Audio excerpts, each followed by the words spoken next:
আসসালামু আলাইকুম প্রিয় ভিউয়ার্স, কেমন আছো সবাই? আশা করি সবাই ভালো আছো। তো আজকে দেখাবো যে এটা একটা ডাব, এই গাছ থেকে পাড়া হয়েছে অবশ্যই একটু আগে। তো সেটা হচ্ছে যে আমরা অনেক সময় ডাব খেতে গিয়ে মুখের খোসা কেটে ফেলি, তাতে অনেক পানি পড়ে যায়।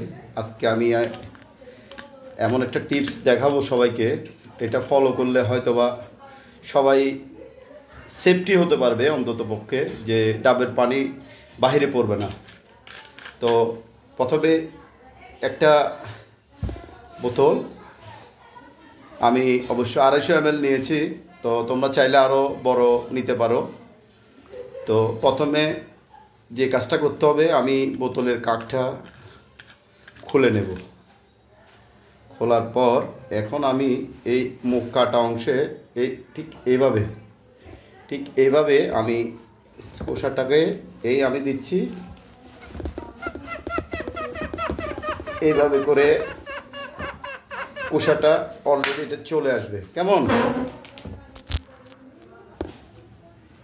তো ডাবের পানিগুলো আর নষ্ট হবে না। এখন করবার একটু এদিক সেদিক ঘোরালে এটা বের হয়ে যাবে। এটা চলে আসলো চমৎকারভাবে। খোসাটা এখন আলতো করে বের করে নেবেন। এই দেখেন, এটা চলে আসলো। এখন ঠিক এইভাবে ঢুকাই দিবেন ডাবের নালে দিয়ে, দেখবেন এই পানিগুলা পড়তেছে। ওয়াও, অসাধারণ! তো